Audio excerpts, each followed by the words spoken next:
da sala.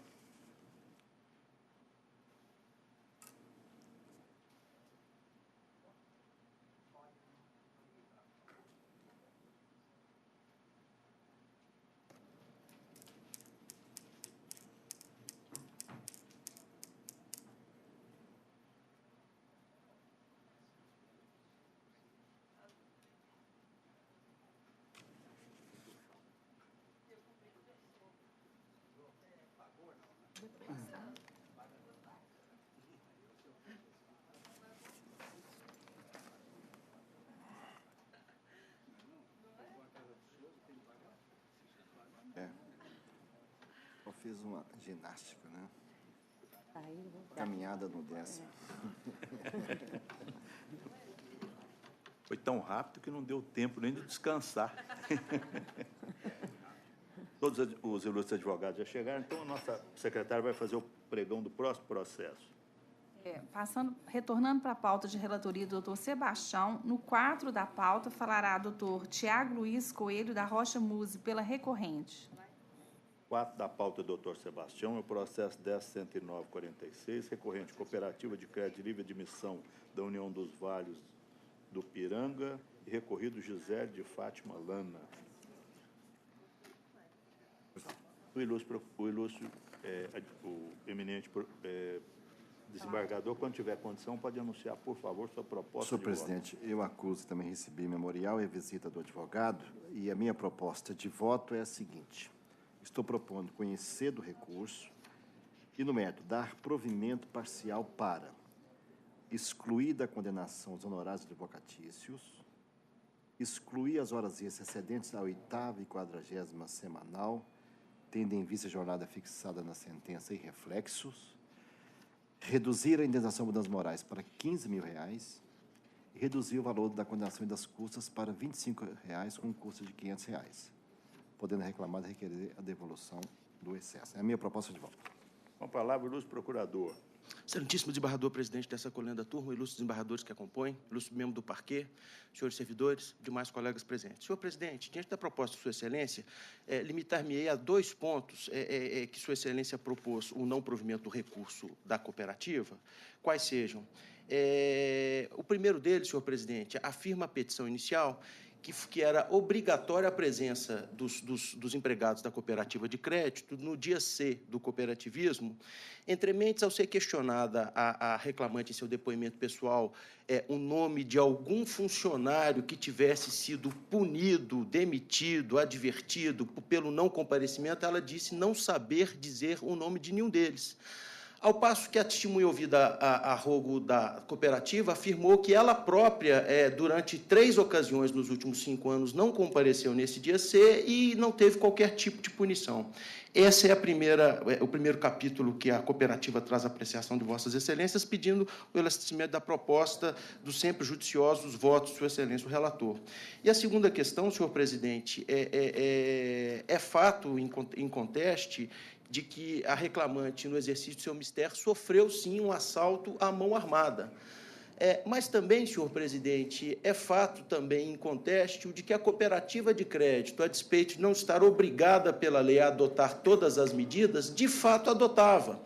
Possuía ela vigilante armado, possuía ela porta giratória e possuía ela todos os equipamentos de segurança como se a agência bancária fosse, e mesmo assim, infelizmente, senhor presidente, houve sim um assalto àquela agência.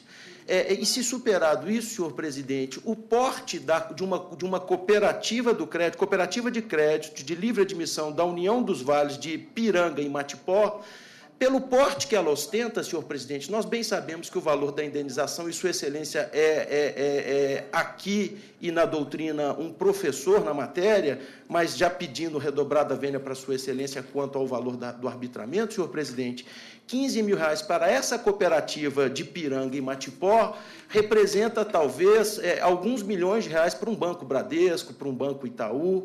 Então, se superada essa questão, eu peço a reflexão de Vossas Excelências, justamente pelo poderio, a ausência dele econômico dessa cooperativa de Ipiranga e Matipó, que se superado tudo isso, mesmo ela detentora de todos os mecanismos de segurança e agindo com todas as cautelas, foi sim vítima de um lastimável assalto à mão armada, eu pediria a reflexão de Vossas Excelências, porque R$15 mil para uma cooperativa desse porte, insisto, seria um valor, com a devida e redobrada vênia, extremamente alto pelo poderio ou pela ausência dele econômico dessa cooperativa. Justiça, senhor presidente. Bueno, palavra, eminente relator.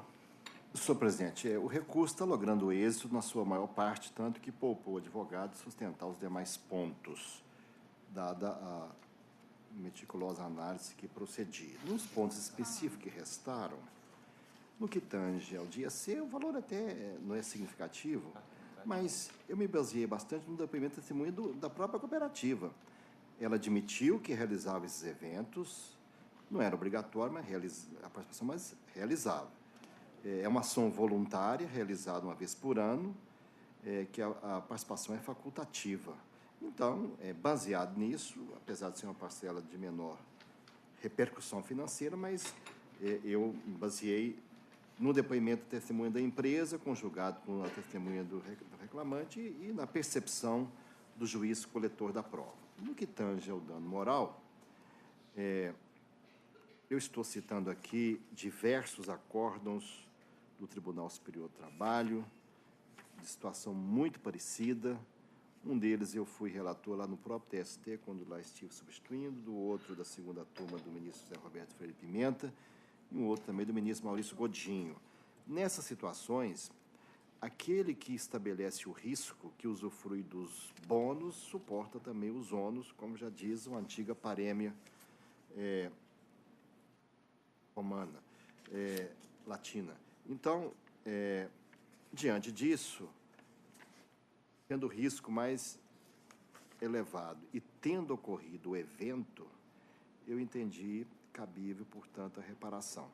Só que em tais circunstâncias também é entendimento doutrinário que, quando se adota a teoria do risco, o dano moral tem um efeito atenuado, porque não há finalidade pedagógica, porque o risco vai prosseguir, a atividade vai prosseguir, há apenas uma finalidade compensatória. Diante disso, apesar do juiz conhecer bem a cooperativa, o juiz local conhece e ter fixado em 40 mil, eu entendi mais razoável reduzir para 15 mil, valor que está dentro da razoabilidade. Eu peço sustentação e mantenho integralmente a minha proposta de voto. Eu sou o segundo votante. Vossa Excelência já reduziu razoavelmente, com bastante razoabilidade aqui, de 40 mil para 15 mil. Mas eu peço, Vossa Excelência, eu excluía os danos morais, porque eu entendo que aqui eu aplico o princípio da primazia da realidade. Todos nós sabemos que os cidadãos hoje não têm mais tranquilidade nem para andar na rua, para frequentar um restaurante à noite, para andar de ônibus. Os assaltos viraram uma praga na vida moderna no Brasil. Então, se isso a segurança pública é dever do Estado, o Estado não consegue cumprir essa obrigação, está na Constituição, está nas leis, então eu acho que é injusto jogar para cima do empregador essa responsabilidade. O empregador não tem possibilidade de evitar esse tipo de coisa. Ainda que ele fizesse uma agência cercada de arame farpado, ele não teria condição. Então, peço bem a Vossa Excelência, eu aqui excluir integralmente os danos morais. No resto do voto, muito bem fundamentado, como sempre, acompanho Vossa Excelência. Terceiro votante, doutora Olívia. Presidente, eu só tenho eu ampliaria o provimento aqui e eu daria provimento ao recurso da reclamada para excluir as horas extras decorrentes da participação no dia C. Quanto mais, eu acompanho o voto do relator. O eminente relator, nesse ponto do item C, acompanha o relator ou mantém o voto? Mantém o voto, porque pelo depoimento testemunho da própria empresa. Eu também vou acompanhar Vossa Excelência nesse ponto. Então, eu proclamo que, por maioria, prevaleceu integralmente o voto do eminente relator, vencido em parte o segundo votante, que ampliava o provimento nos danos morais, e a terceira votante quanto às horas extras do dia C. Do dia C. Esse é o resultado, fica proclamado. Obrigado, senhor. Bom dia, doutor. Próximo. Eu também esqueci, eu também recebi o memorial, né? Memorial do ilustre procurador da reclamada, que foi lido com a devida atenção. Nossa secretária para o pregão do processo. Ainda na sessão do doutor Sebastião, no 24 da pauta, falará doutor Edson Antônio Fiuza Gautier, pela recorrida.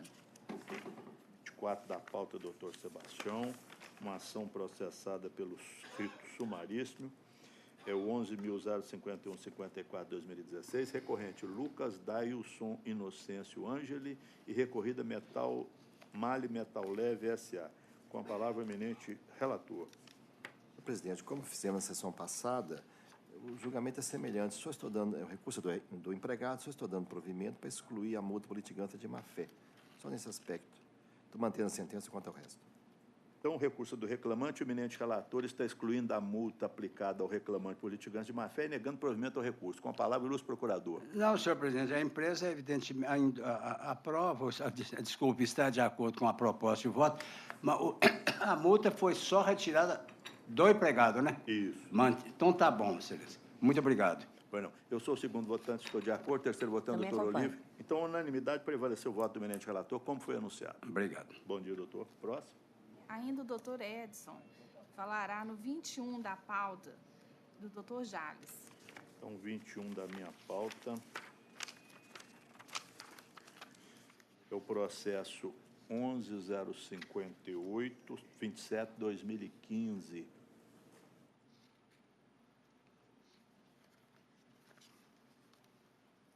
Recorrente José Altamiro de Souza Pereira e Conservo Serviços Gerais Limitada, município de Belo Horizonte, recorridos os mesmos e José Altamiro de Souza Freire.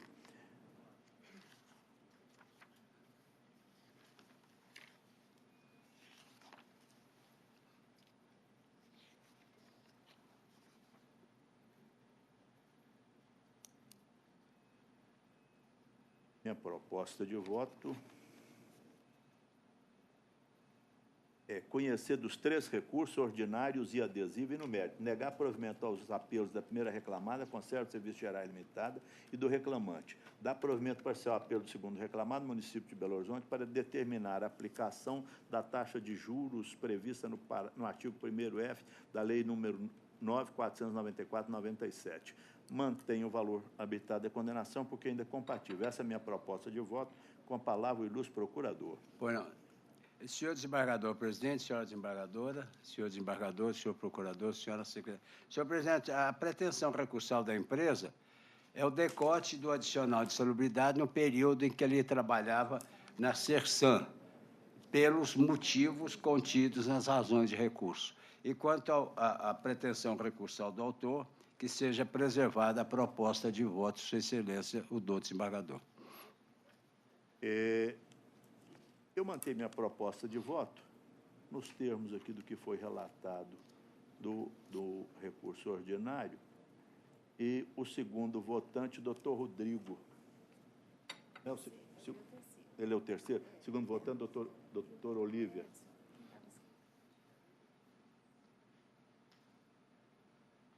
Mas a segunda votante, doutor Olívia. Doutor Olívia, segunda votante. Estou acompanhando você. Está acompanhando. Doutor Rodrigo, esse caso é o seguinte, o doutor Edson não estava inscrito para sustentação, antes era a doutora Isabel. Se me permite, senhor Edson presidente. está apenas Não é sustentando. do escritório.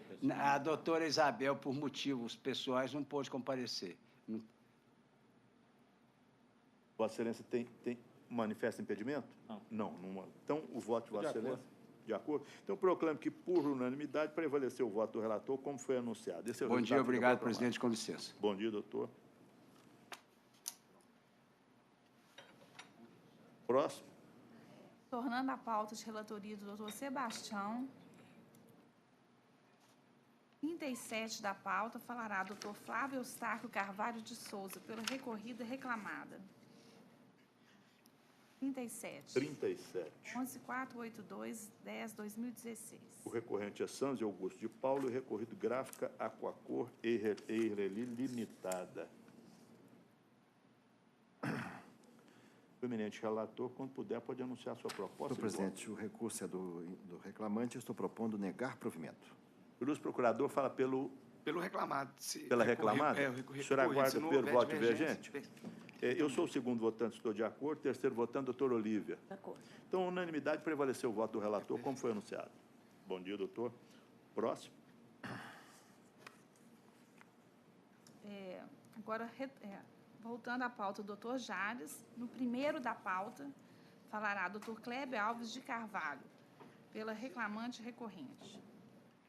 Primeiro da pauta é o processo 10.212.47/2017, recorrente Banco Bradesco e Crisley Rios Alves, e recorridos os mesmos.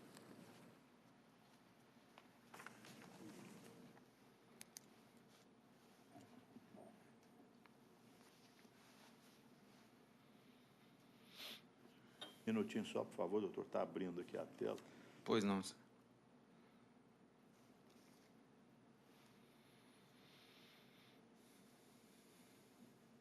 voto é longo. A minha proposta de voto é conhecer de ambos os recursos ordinários e no mérito, negar provimento ao apelo do reclamante e dar provimento parcial ao apelo do reclamado para excluir a condenação. 1. Os reflexos das horas extras na verba de participação nos lucros e resultados, PLR 2, a indenização por danos morais pela retenção da CTPS e manter o valor arbitrário da condenação porque ainda é compatível. Essa é a minha proposta de voto. Ilustre procurador, fala pelo Reclamante. Então, o senhor tem a palavra, doutor. Senhor presidente, bom dia a todos. Em nome de quem peço licença e cumprimento os demais presentes nessa sessão. Os recursos vêm a julgamento nessa turma em razão de sentença proferida na Vara do Trabalho de São João del Rei, após a procedência parcial dos pedidos, e aqui insiste o reclamante que seja provido o seu recurso ordinário em 4 pontos que eu vou me limitar a fazer a sustentação oral. O primeiro deles, respeito às comissões pela venda de produtos. Bom, o reclamante era bancário e a prova dos autos revela que, dentre as suas atribuições, tinha dever também de vender produtos, comercializar produtos oferecidos e serviços oferecidos pelo banco, e pretende, assim, seja reconhecido seu direito a receber comissão pela venda desses produtos. O segundo ponto diz respeito às horas extras. No período que exerceu a função de escriturário e caixa, o controle de jornada do reclamante, portanto, é sujeito à jornada de 6 horas, revela que, alguns dias, havia extrapolação da jornada por mais de 6 horas, e ainda assim, nesses dias, o reclamante fazia apenas 15 minutos de intervalo. Assim, no período em que exerceu a função de escriturário e caixa, pretende aqui o reclamante que seja provido seu recurso para que seja condenado o banco no intervalo intra-jornada de 1 hora.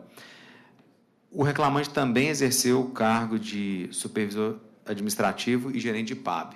Durante esse período, o que insiste o reclamante é que não exerceu o cargo de confiança bancária, não tendo poder além de um técnico bancário normal e, portanto, requer que seja reconhecido sua jornada como de 6 horas, enquadrado no caput do artigo 224 da CLT.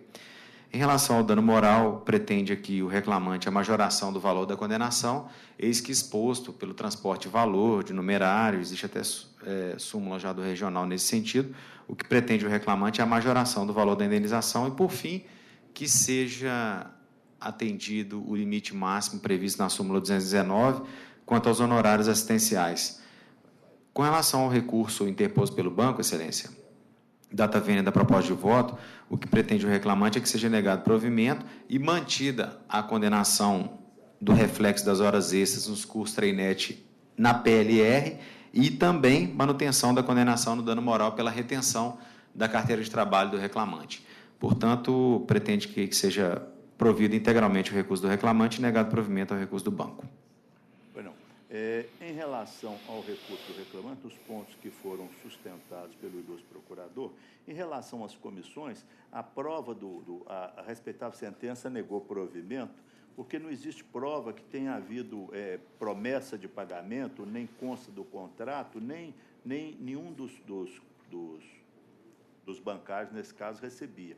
Então, eu estou entendendo aqui que a respeitável sentença está correta, porque não há prova, não há fonte obrigacional para obrigar o banco a pagar essas comissões. Não havia promessa nesse sentido, nunca houve contratação, de forma que eu estou acompanhando a respeitável sentença. Em relação às horas extras, no período em que ele exercia as funções de escriturário e caixa, trabalhando em jornada superior a 6 horas, foram deferidas as horas extras, mas no período que ele exerceu as funções de supervisor administrativo e gerente PA, aqui está demonstrada a função de confiança. Também estou mantendo a sentença nesse ponto, transcrevendo uma parte e adotando os fundamentos. Quanto aos honorários assistenciais, o meritíssimo juiz fixou o valor da condenação em 15%, eu normalmente concedo 10%, mas nesse caso, 15% está dentro do padrão previsto na lei, estou mantendo. Em relação ao recurso do reclamado, eu provi apenas, o provimento foi apenas para excluir os reflexos das horas extras na PLR. E, quanto aos danos morais, eu estou mantendo, eu estou até ressalvando meu entendimento que eu excluía, mas normalmente a douta maioria entende que é devido. Então, estou mantendo o mesmo valor, aquilo foi fixado em R$20 mil, que entendo razoável, não pode ser aumentado, exatamente porque o termo inicial da prescrição é em 2012 e o reclamante fez esse tipo de trabalho antes desse período. Normalmente a egrégia turma tem mantido. Então, nessa composição, não sei, mas eu já ressalvei meu entendimento. Com essas considerações, colho o voto da segunda votante, doutora Olívia. Eu estou acompanhando integralmente o voto. De acordo. Terceiro votante, doutor De acordo Rodrigo. também, excelência. Então, proclamo que, por unanimidade, prevaleceu o voto do relator, como foi anunciado anteriormente. O resultado fica proclamado. Muito obrigado. Bom dia, doutor. Próximo. Ainda o doutor Kleber Alves de Carvalho falará no quinto da pauta de relatoria da doutora Olívia. Então, vamos para a pauta da doutora Olívia.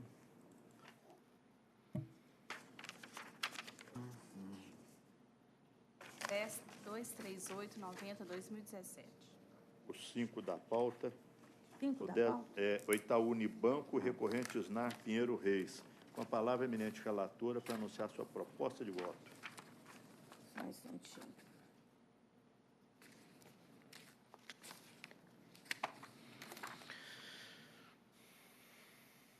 Eu conheço do recurso ordinário interposto pelo reclamado e do recurso adesivo interposto pelo reclamante. No mérito, dou provimento parcial ao apelo do reclamado para reduzir a indenização por danos morais para R$5 mil. Nego provimento ao recurso do reclamante. Reduzo o valor da condenação em R$10 mil e das custas em R$200 pelo reclamado. Essa proposta de voto da eminente relatora tem a palavra o ilustre procurador. Senhor presidente, senhora relatora, nesse caso, é uma matéria já conhecida desse tribunal e dessa turma, que diz respeito à exclusão de bancário das premiações, da participação na festa de 30 anos, de serviço prestado ao Banco Itaú. A sentença também foi parcialmente procedente, condenando em dano moral, dano material. E aqui, o que pretende o reclamante, inicialmente, em relação à fixação dos danos morais, é a majoração do valor objeto de condenação na primeira instância. Transcreve, nas suas razões de recurso adesivo, jurisprudência do Colento ST, de outros tribunais também do país, que reconheceram indenização em valor até maior, superior ao fixado da primeira instância. Então, a primeira questão diz respeito ao pedido de majoração dos valores de indenização, tanto por danos morais quanto materiais. Outro tópico que diz respeito ao recurso do reclamante também é a majoração dos honorários assistenciais, fixados em 15%, nos termos da súmula 219 do TST. Com relação ao recurso interposto pelo banco, que está sendo provido para reduzir os danos morais, eu insisto na transcrição também nas contrarrazões de decisões favoráveis em valores até superiores ao fixados em primeira instância, e pretende, portanto, que seja provido integralmente o recurso do reclamante adesivo e negado provimento ao recurso do banco, data vênia da proposta de voto da ilustre relatora. Com a palavra, eminente relatora. Senhor presidente, eu entendi aqui pela matéria, pelo que está sendo discutido aqui nesses autos, essa indenização por dano moral, na verdade, quer dizer, houve uma discriminação, o reclamante faz jus à indenização, mas eu entendi que esse valor de R$5 mil, ela atende a essa finalidade pedagógica. Então, eu vou manter. E os honorários assistenciais também, com relação à complexidade da causa, também eu acho que está bem, está razoável, está de acordo. Eu vou manter. Segundo votante, doutor Rodrigo. Senhor presidente, eu tenho uma divergência. Eu entendo que essa premiação é uma liberalidade, não era fornecido pelo banco, mas por uma fundação. Eu estou entendendo que o reclamante, inclusive, nem tinha esses 30 anos prestados exclusivamente ao Banco Itaú, ao Unibanco. Ele prestou serviço, foi mais para o sucessor, para o banco sucedido, que era o Benji, data máxima vênia, eu dava provimento para absolver a reclamada da condenação. Na pior das hipóteses, eu acompanho o voto da relatora nos danos morais para reduzir o dano moral. Terceiro votante, desembargador Sebastião. Senhor presidente, eu manteria a sentença, porque é uma entidade poderosa, o Banco Itaú, e não terá finalidade pedagógica. 5 mil não vai passar nem da agência local. Para alterar o comportamento, tem que chegar em nível de diretoria. E esse valor para um banco, ele não vai ter esse efeito. Então, eu manteria a sentença e, prevalecendo os votos, eu fico vencido. Então, vai prevalecer o voto da eminente relatora, que é o voto médio. Eu proclamo que, por maioria, prevaleceu integralmente o voto da eminente relatora, vencido em parte o segundo votante, que ampliava o provimento, e o terceiro votante, que mantinha a sentença. Esse é o resultado que fica proclamado. Bom dia. Próximo. Obrigado, excelência. Bom trabalho. Retornando à pauta de relatoria do Dr. Jales, no 26 da pauta, falará Dr. Marcelo Alves Pinto Rúdio, pelo recorrente reclamado. O 26 da minha pauta, o recorrente Heraldo Antônio Miranda e Rodopaz Transporte Coletivo de Passageiro Limitada, recorridos os mesmos. O processo número 11.347/84, pauta 26.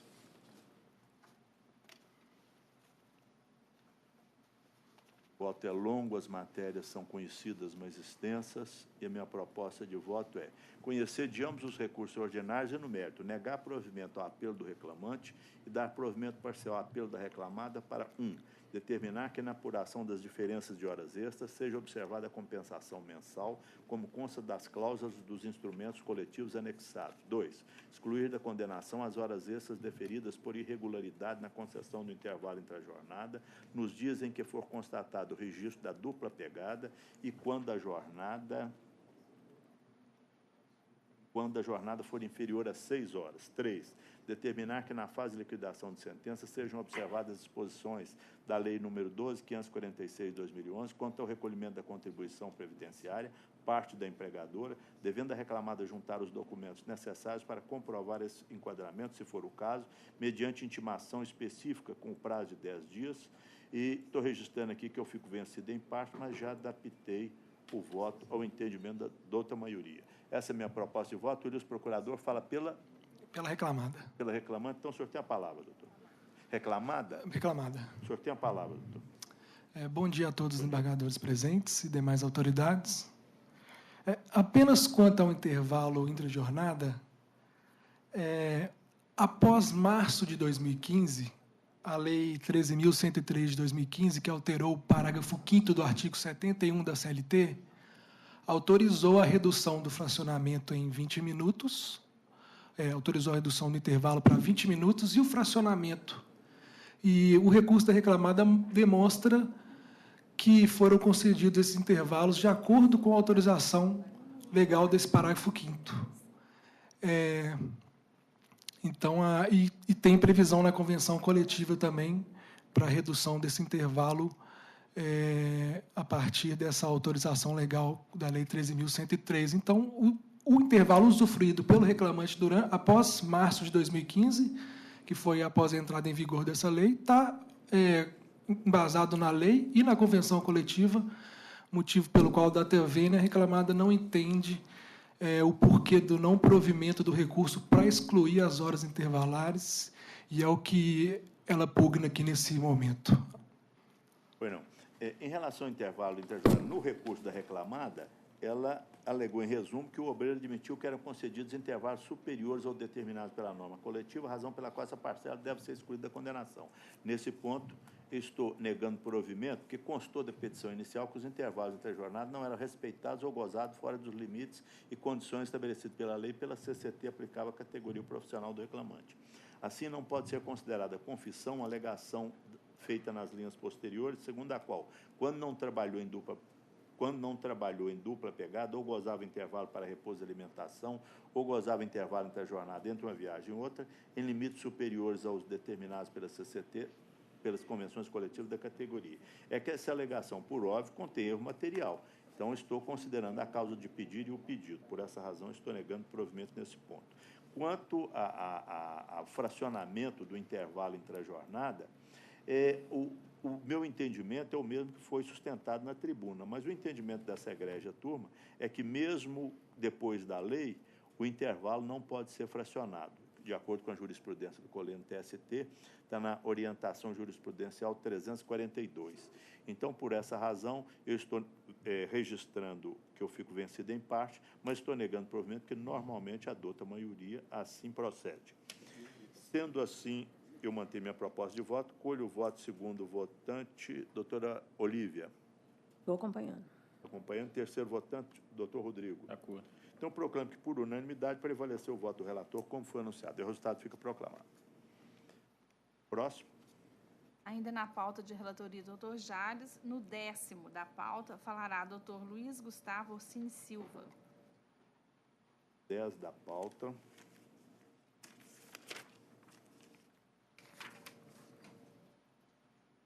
O recorrente é Leandro Caldeira Matos e o recorrido Companhia de Saneamento de Minas Gerais, Copasa MG. A minha proposta de voto, é conhecer do presente recurso ordinário e, no mérito, negar-lhe provimento. O ilustre procurador fala pelo reclamante? Perfeito. Então, o senhor tem a palavra, doutor. Sim, bom dia a todos, senhor presidente relator, todos os membros aí da turma. Bem, o reclamante recorrente foi aprovado em concurso público, realizado em 2010, contratado para a função de operador de telemarketing, cuja carga horária era 6 horas diárias, 36 semanais. Fora demitido em 1º de abril de 2015, sob motivação de que havia sido extinto o call center e envidado todos os esforços para a manutenção do empregado no quadro de empregados da reclamada. Entretanto, a documentação acostada, sobretudo um histórico de reestruturação de setor, informa que, em meados de 2013, haviam sido encerradas as atividades de call center, sobretudo também o assento funcional do obreiro, informando a alteração, o enquadramento de operador de telemarketing para assistente de relacionamento, com novas atividades em novo local de trabalho e a questão com a mesma carga horária e salários, vinculado à nova divisão. O operador de telemarketing era vinculado à divisão DVRC, divisão de relacionamento com o cliente, enquanto o assistente de relacionamento com a DVAM, divisão de ações mercadológicas. Dessa forma, com novas atividades, não há que se falar em qualquer vínculo em relação ao operador de telemarketing, atividades típicas de call center, conforme a ANR 17. Uma vez verificado essa demissão sob essa justificativa, é que se requer o pedido de nulidade dessa dispensa com a reintegração.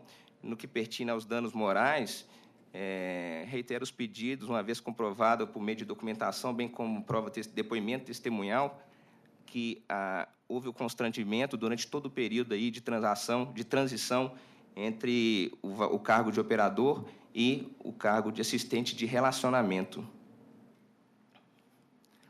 Bueno, depois da sustentação oral, eu confesso que nesse processo eu cheguei a ter alguma dúvida, porque o reclamante era também estudante e ele disse que não aceitou essa transferência para a jornada de 8 horas, porque ele precisava, além de ajudar a família, também trabalhar. Perfeito. Mas a matéria aqui, infelizmente, a matéria aqui tem que ser analisada do ponto de vista do direito administrativo.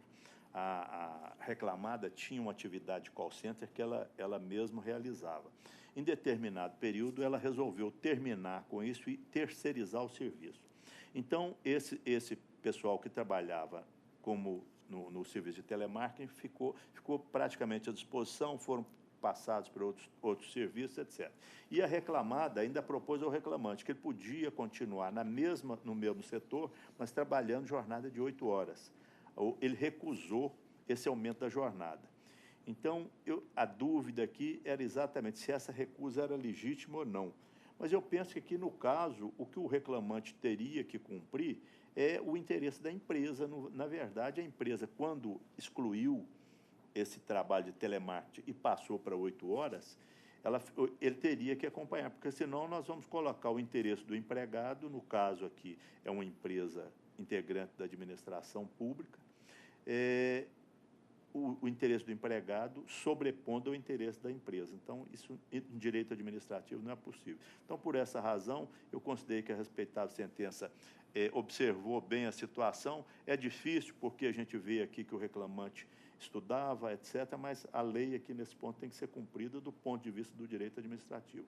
Então, por essa razão, eu estou mantendo minha proposta de voto como foi proposta. Colho o voto segundo votante, desembargador Rodrigo. Doutora Olívia, desculpa. Senhor presidente, realmente esse caso causa até uma certa preocupação, mas sob essa ótica que foi analisada por Vossa Excelência, realmente não tem como decidir de uma forma diferente. Não tem jeito. O reclamante ele se recusou a aceitar essa outra função numa jornada superior em que pese as razões, as dificuldades, mas realmente não tem como ser feito de outra forma. Eu estou acompanhando o voto.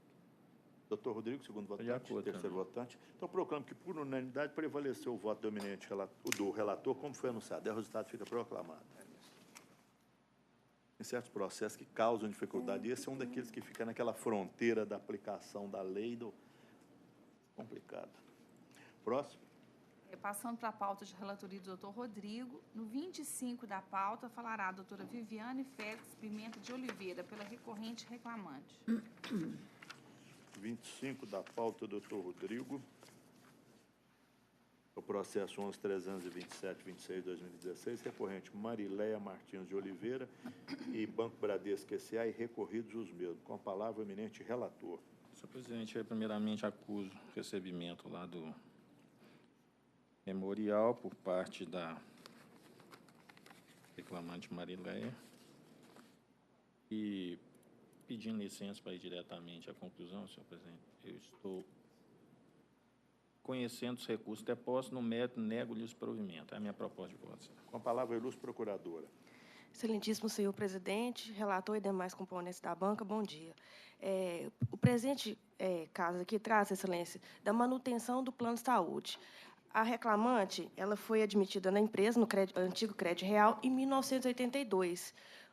Assim que ela entrou na empresa, lhe foi oferecido um plano de saúde, e ela faria uma contribuição mensal, e ela teria direito a esse plano de saúde, mesmo depois de aposentada, ela e os seus dependentes. Ela contribuiu nesse plano por mais de 15 anos.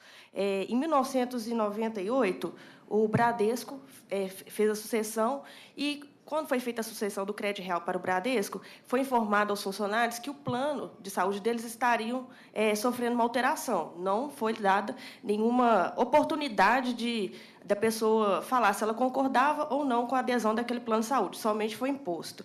E ela teve que manter aquele plano. Assim, ela continuou trabalhando no Bradesco, aposentou em 2015, porém, continuou trabalhando pela empresa. Em 2016, o ano passado, ela foi desligada da empresa, já estava aposentada, e logo recebeu uma carta do Bradesco informando que o seu plano de saúde seria cortado após 270 dias, para a surpresa dela, né? Porque até então ela achava que, como ela estava aposentada, ela contribuiu por mais de 15 anos, o plano de saúde dela seria mantido. E aí, excelência, eu venho aqui pedir por ela, pelo fato de ter ferido o direito adquirido dela. Nós não estamos falando de uma contribuição de 1 ano, 2 anos, mas mais de 15 anos, quase 16 anos, contribuindo mensalmente, com a expectativa de que, quando ela aposentasse, ela tivesse ao plano de saúde. E hoje, quando ela mais precisa, já está mais idosa, de idade, já não trabalha mais, simplesmente ela não tem um plano de saúde. E, apesar de ter sido dado o plano de saúde dela na sentença, o juiz estipulou que ela deveria pagar. E o Bradesco mandou uma cobrança para a casa dela de R$ 2.500. Ela não tem condição de pagar isso. Isso aí é o salário dela. Como que ela vai pagar R$ 2.500 por mês? de plano de saúde para ela, o marido e os outros beneficiários. Então, eu venho aqui pedir para que seja provido o recurso dela e mantido o plano de saúde nos mesmos moldes que foram estabelecidos pela CASB, que é ela pagando somente pelo que ela for, de fato, utilizar. É isso, excelências. Bueno. O eminente relator. Presidente, aqui eu mantenho minha proposta de voto. Aqui a questão é a seguinte, a sentença manteve, né, determinou a manutenção do plano de saúde, mas na mesma condição dos empregados da ativa. E a lei hoje é muito clara e exige que, nesse caso, o empregado que se tem o seu contrato extinto, ele tem que manter o pagamento integral das contribuições para esse plano, para a manutenção do plano de saúde. Data máxima vênia, esse plano gratuito, não se encontra embasamento na lei para ele. O segundo votante sou eu, né? Doutor Sebastião, segundo votante.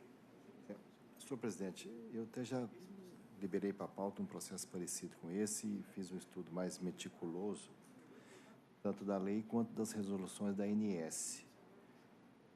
O aposentado tem até direito que tenha manutenção do plano, mas ele deve pagar o valor que paga os demais empregados da ativa. No caso que eu apreciei, tinha ocorrido um aumento extraordinário do valor e determinei que ficasse no valor que pagam hoje os demais funcionários da ativa. O plano isento, sem nenhum ônus, não existe nem na legislação, nem no contrato de trabalho mencionável como direito adquirido para o aposentado e nem nas resoluções da ANS. Então, como ela se recusa, a pretensão dela é ter o plano gratuito, não há essa previsão, não há fundamento legal para isso. Se ela pretendesse o plano com os valores que pagam hoje os demais trabalhadores da ativa, da mesma idade, do mesmo plano que dela, isso eu deferiria, mas não é a situação aqui. Isso já foi deferiu em outros processos. Pois é. Então, nessa circunstância... Parece que ela não pediu isso aqui. O que ela está pretendendo é ter isenção total do plano para o resto da vida, não é isso? Não é essa a previsão. Vossa Excelência acompanha o relator. Eu também... Eu julguei assim também. Eu acho que nós aqui já julgamos dessa forma. O problema aqui é o seguinte, se realmente não há essa discussão se o Bradesco cobrou a mais do que os demais empregados ou não. Nós estamos entendendo aqui que cobrou. Quem sabe o advogado pode esclarecer isso. Excelência, eu peço, vendo aqui, essa cobrança veio depois da sentença. Inclusive, nós manifestamos nos autos que ela recebeu a cobrança de mais de R$ 2.500. Nós manifestamos lá para o juiz e aqui em segunda instância também, porque até então ela não tinha recebido a cobrança. Foi enviada somente depois da sentença. Mas, nesse ponto, como é relação jurídica continuativa, ela não tem nenhum impedimento de entrar com outra ação, se for o caso, se tiver exorbitado, o banco tiver exorbitado na cobrança, ela pode entrar com outra ação para pagar o mesmo valor que paga. Mas parece que o juiz já concedeu isso que nós estamos mencionando, é isso? O juiz, eu transcrevo um trecho de sentença. As contribuições, período tal, confere a reclamante direito de permanecer no plano de saúde por período indeterminado, porque ela contribuiu por mais 10 anos. Não é isso? Aí a lei fala, o empregado contribui por 10 anos, se aposenta, tem direito de manutenção.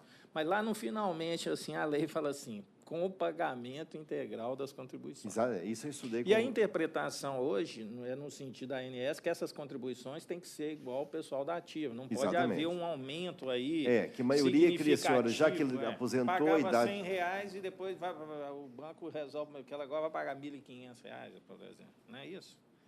Mas eu estou tranquilo nesse ponto, porque, como nós já dissemos, como a relação é continuativa... um provimento parcial aqui para cumprir a norma da ANS. Não, mas eu acho que a pretensão dela não é essa, não. O problema é que é gratuito. Não. Gratuito, infelizmente, não tem jeito. Agora, de todo jeito, já fica... Mas, de todo modo, só um pouquinho, senhor presidente. De todo modo, ela não vai encontrar no mercado nenhum plano igual a esse do pessoal da ativa. Por isso que, ainda que fosse ela pagando o que paga o pessoal da ativa, porque 2.500 deve ser acumulado de vários meses, né? Porque não é 2.500 por mês. Por mês, são 3 excelência. Pessoas. Foi por mês. Ela já recebeu mais de uma cobrança. São 3 pessoas. Esse valor que deve estar exorbitante... Em torno de 800 por mês. Sim, mas se o pessoal da ativa pagar isso, é o que cabe. Pois exatamente. Não, eu estou tranquilo nesse ponto, porque se por acaso o banco estiver cobrando mais do que o pessoal da ativa, ela não tem pedido de entrar com outra ação. Tem que pagar a contribuição também do banco, acaba aumentando um pouco. Não. Do banco, não, porque a lei prevê se a pessoa assume integralmente. Ele só participa dos benefícios de ter um plano coletivo que o valor cai. Mas aí tem que assumir a parte dela e do banco, depois que aposenta. Exatamente. Acaba aumentando, porque ele não pagava a parte do banco. Vai ter que O banco, normalmente, é o valor que a pessoa contribui, o banco também contribui. Isso. Normalmente é isso. O certo é o seguinte... Nosso aqui é assim, pelo menos. O aposentado fica na mesma condição dos empregados da ativa em relação a isso. Mas então, gratuito, não. O problema é que aqui ela está pedindo... Não, eu sei. Não. Nesse ponto nós estamos todos de acordo. Eu também então, estou de acordo com o voto que a gratuidade não é possível e proclamo que, por unanimidade, prevaleceu o voto do eminente relator, como foi anunciado anteriormente. O resultado fica proclamado. Obrigada, viu? Bom dia, doutora. Próximo. Ainda na pauta do doutor Rodrigo, falará no 31 da pauta, doutora Cristiane Carvalho Andrade Araújo, pelo recorrente reclamante. 31 da pauta, doutor Rodrigo. Os recorrentes são Itaú Unibanco S.A. e Claudinéia de Souza Teixeira, recorridos os mesmos. O eminente relator, quando puder, pode anunciar sua proposta de voto. Tá, só um minutinho, está abrindo. Esse não é o que já foi julgado. 31, Cleidineia. Ok. Senhor presidente, pedindo licença para ir diretamente à conclusão, eu estou conhecendo os recursos no mérito, né, provimento ao recurso da reclamante. Dou provimento parcial ao recurso reclamar para excluir da condenação diferente gratificação de função em decorrência da integração das parcelas variadas de remuneração em sua base de cálculo reflexo. Em razão disso, estou reduzindo o valor da condenação para R$70 mil, com as custas de R$ 1.400. Ainda pelo reclamado, fica autorizado a requerer junto à Receita Federal a devolução das custas pagas a mais para recorrer. Minha proposta de voto, senhor presidente. Com a palavra, a ilustre procuradora.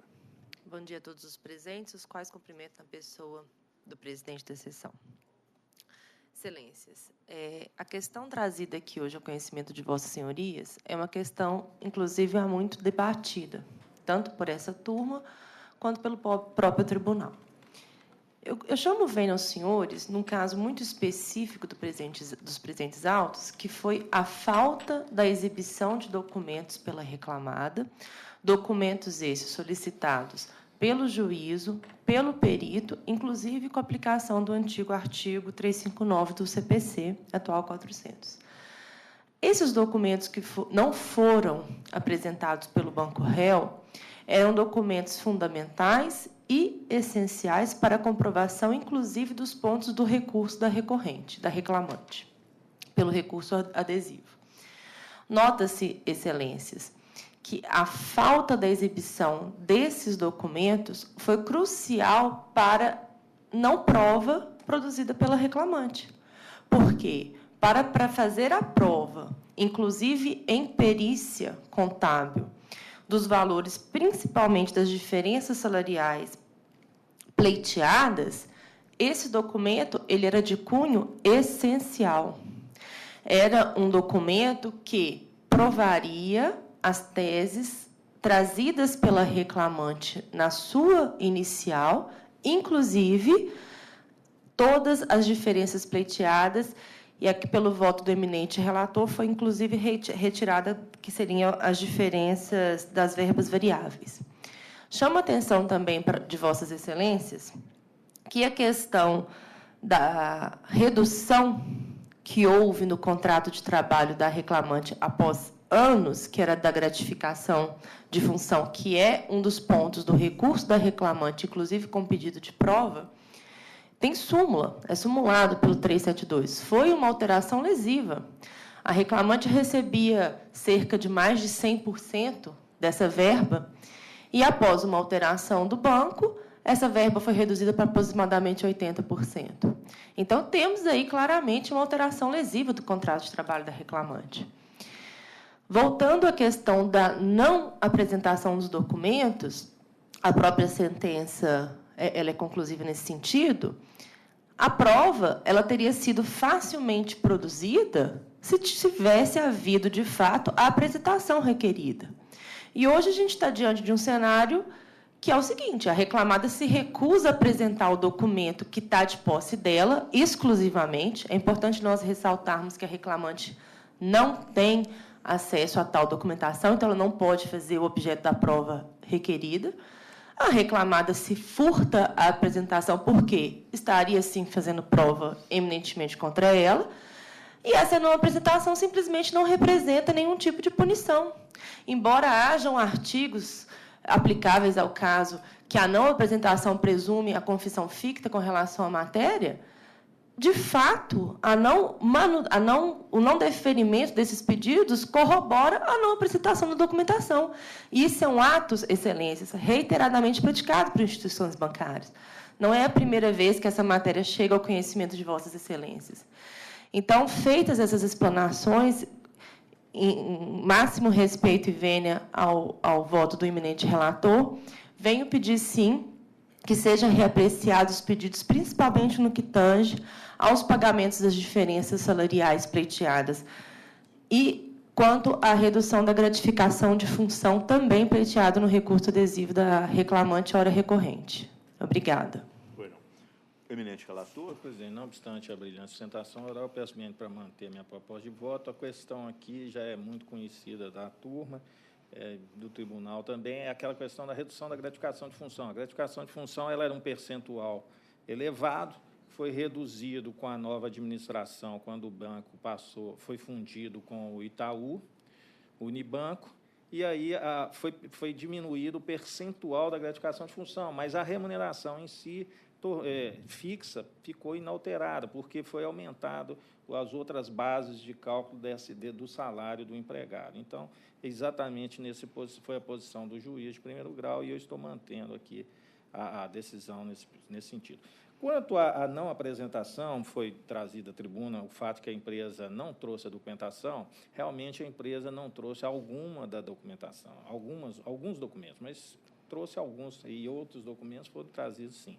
Mas aqueles documentos realmente que impossibilitaram a perícia já foram levados em consideração pelo juiz de origem. Exatamente, inclusive, o juiz de origem fixou em R$ 3.500 a média de comissões que seriam devidas, diferenças a menor de comissões que o empregado teria direito, exatamente porque o banco não teria trazido aos autos esses planos de metas, esses documentos relativos à produção pessoal da reclamante durante o contrato de trabalho. Então, essa não apresentação de documentação já foi levada em consideração pelo juiz de origem e para fixar as diferenças de comissões pagas a menor num patamar médio, aqui trago meu voto, de R$ 3.500 por mês.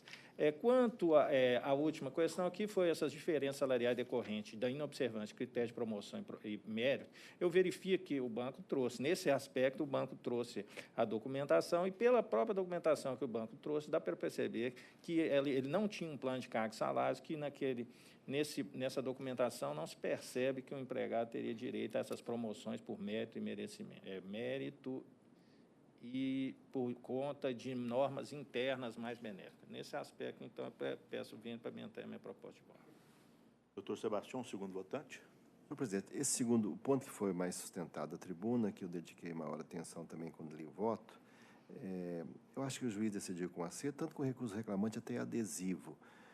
E nessa questão, as empresas hoje não querem plano de cargo e salário devidamente homologado que impedisse a promoção e tivesse que seguir promoção por antiguidade. Aliás, a reforma agora elimina por completo e pode promover só por merecimento. Então, não há essa norma vinculante da forma determinada, e na circunstância que foi, o juiz ponderou bem, aplicou a presunção em parte, e já considerou na sentença, e nessa parte de critérios de objetivo para a promoção, o documento não vincula nesse sentido, nem a presunção levaria a isso. Eu também estou acompanhando o voto. Eu sou o terceiro votante, também estou de acordo, então proclamo que, por unanimidade, prevaleceu o voto do eminente relator, como foi anunciado anteriormente. O resultado fica proclamado. Excelências, obrigado. Bom dia, bom trabalho. Bom dia, doutora. Próximo.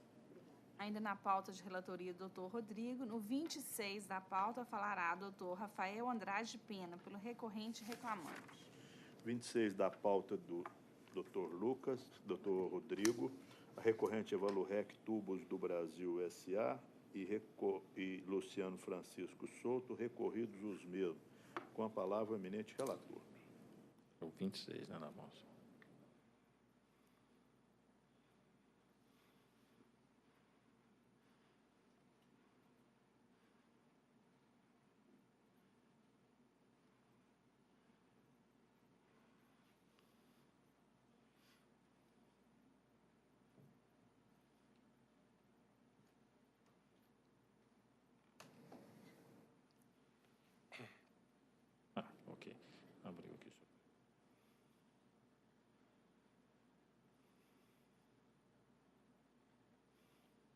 Presidente, pedindo licença para ir diretamente à conclusão, meu voto.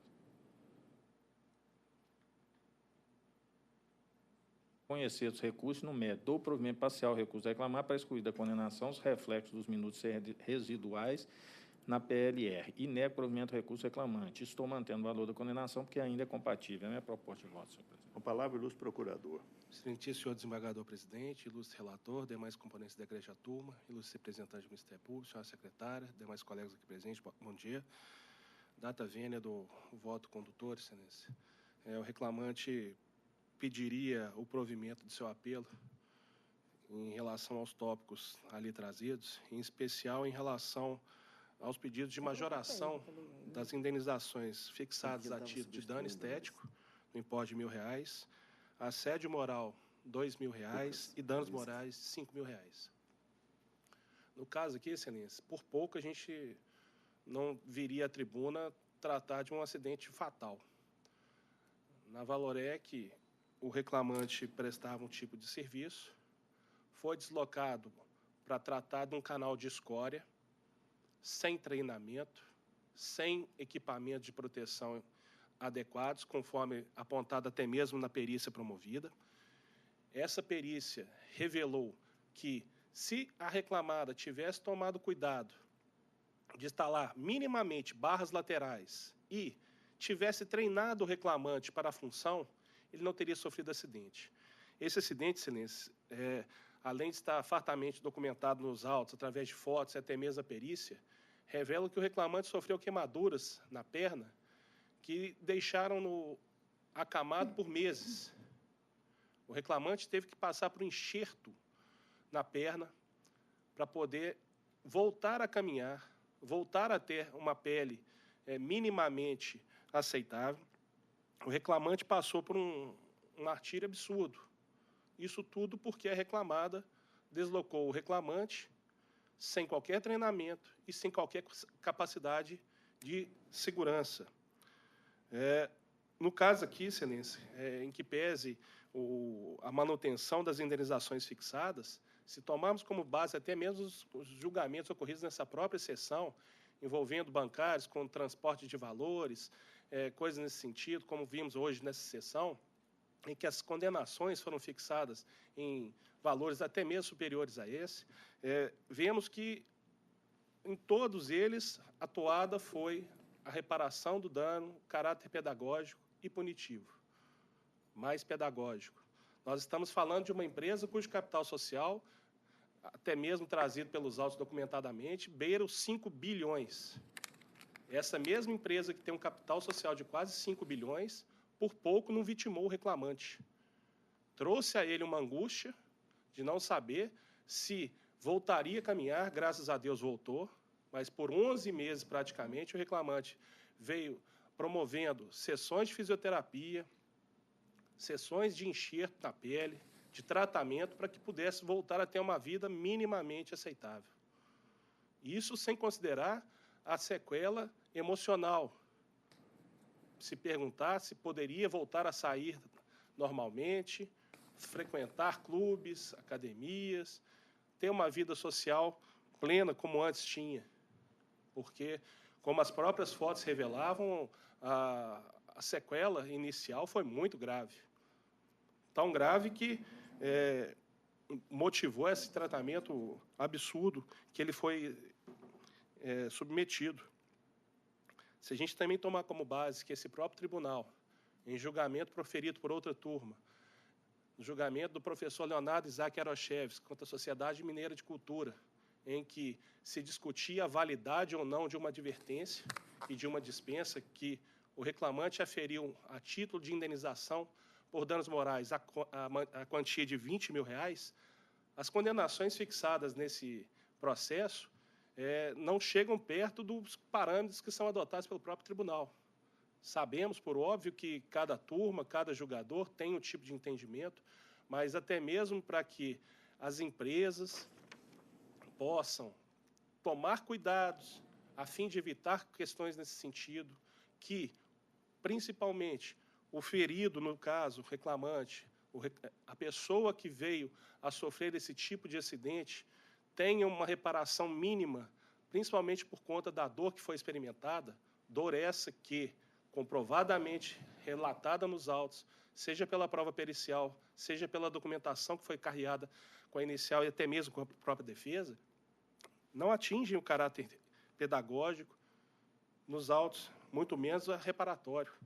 R$ 1.000 de danos estéticos para um reclamante que teve a perna praticamente refeita, porque o acidente foi muito grave, e 5 mil de danos morais, considerando que por 11 meses, no mínimo, ele passou por tratamento médico, data máxima vênia não atinge, salvo o melhor juízo, o caráter pedagógico. No outro ponto, Excelência, com relação ao pedido recursal de isonomia por conta de desvio de função, em que pese a sentença e o voto condutor, a própria perícia de periculosidade promovida nos autos revelou que o reclamante trabalhou como operador de ponte rolante.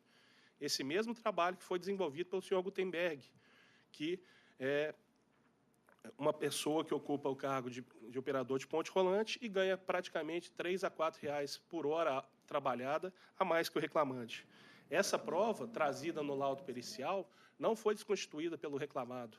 Então, nesse ponto, Excelência, insistimos no provimento do apelo no particular. E, por fim, com relação à periculosidade, foi revelado que o reclamante, antes e após o acidente, trabalhou no galpão da Cearia. No galpão da Cearia da Mannesmann, trata-se de um galpão fechado, em que, ainda que opere a ponte rolante, não exime o reclamado de pagar o adicional de periculosidade. Isso porque, além de haver fontes radioativas de cobalto 60 no galpão da Cearia, e essa fonte radioativa ela é usada para medir a temperatura dos tarugos e dos tubos produzidos, no caso de eventual vazamento, estando o reclamante no solo ou na operação de ponte rolante, não afastaria o risco dele. Em que pese a perícia não ter concluída nesse sentido, pela procedência do pedido de periculosidade, ela revela, sim, que o galpão trata-se de galpão fechado e que seria o galpão da Cearia. Esse galpão da Cearia, conforme farta a prova documental trazida aos autos, revela que, além de armazenamento de inflamáveis para a própria limpeza dos tubos, como thinner e solventes, havia, sim, essas fontes radioativas que, no caso de eventual vazamento, poderia em risco não só quem trabalha em solo, mas também quem trabalha na ponte rolante. Então, nesses termos, Excelência, em que pese o voto condutor, o reclamante pugnaria pelo provimento do seu apelo, nos termos ali tratado. Muito obrigado. Eminente relator. Presidente, não obstante a brilhante sustentação oral, peço vênia para manter minha proposta de voto. Na questão da valor das indenizações, houve recurso de ambas as partes. Eu estou entendendo que realmente foi lamentável o acidente ocorrido, não retiro aqui a culpa da reclamada, estou mantendo meu voto nesse sentido, mantendo a sentença nesse sentido, e também peço vênia para manter a sentença também no valor arbitrado para as indenizações por danos morais e estéticos decorrentes do acidente de trabalho. Verifiquei que houve apenas uma queimadura na perna, realmente houve enxerto, mas não há sequelas, o reclamante apresenta boa recuperação, está só com algumas cicatrizes. Então, nesse caso, eu entendo que os valores de indenização de danos morais e estéticos estão coerentes com a prova dos autos. Quanto à indenização por danos morais decorrentes de assédio moral, verifiquei que o reclamante, algumas vezes, era maltratado pela chefia, mas era uma situação aí de traço de personalidade desse chefe. Ele tinha o hábito aí de fazer xingamentos, usar palavras de baixo calão, mas não era uma situação assim corriqueira, eventualmente acontecia quando havia algum desentendimento lá no trabalho. Em razão disso, eu estou entendendo razoável o valor de R$ 2.000 foi fixado no primeiro grau. No que diz respeito à isonomia por desvio de função, foi levantado da tribuna, eu estou entendendo que deve ser mantida a sentença também nesse aspecto, porque eu verifiquei que o reclamante ele não preencheu todos os requisitos, inclusive a pessoa que ele indicou como um paradigma aí para efeito de isonomia, já trabalhava na empresa há mais tempo e tinha até uma diferença de tempo de serviço superior a 2 anos em relação a ele e em relação ao autor e o paradigma. Em relação à questão dos...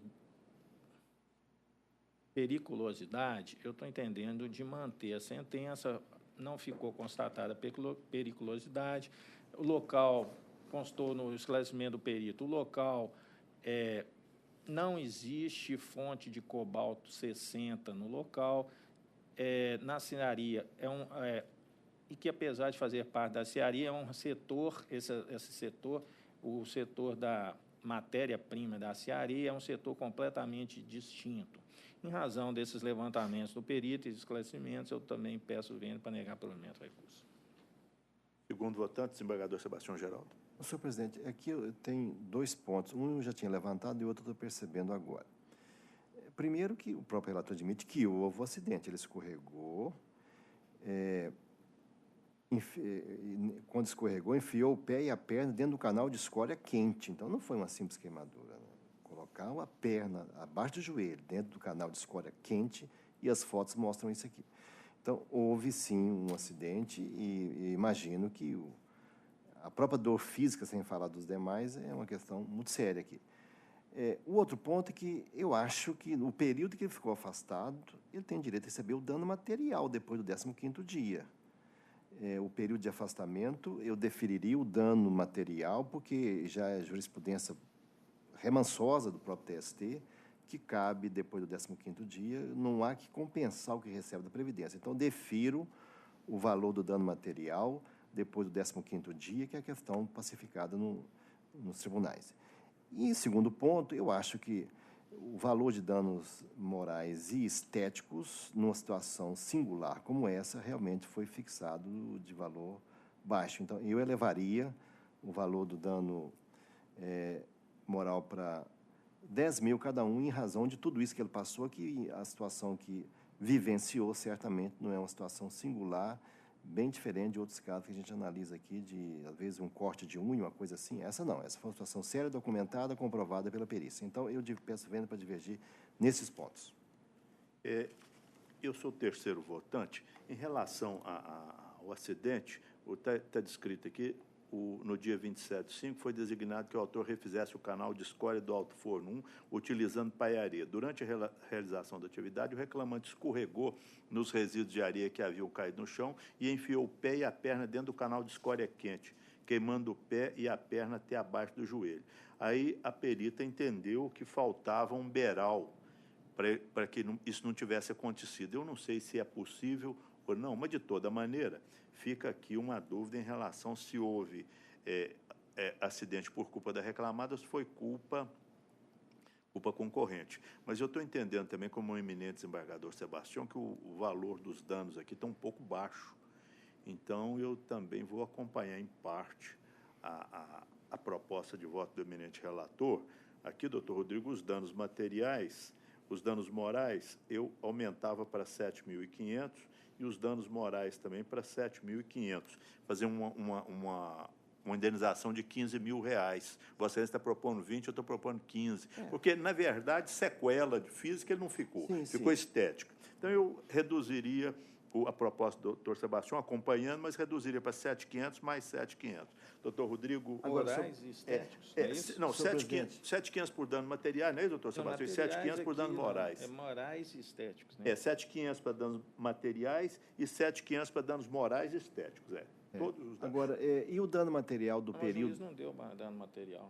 Mas ele está recorrendo.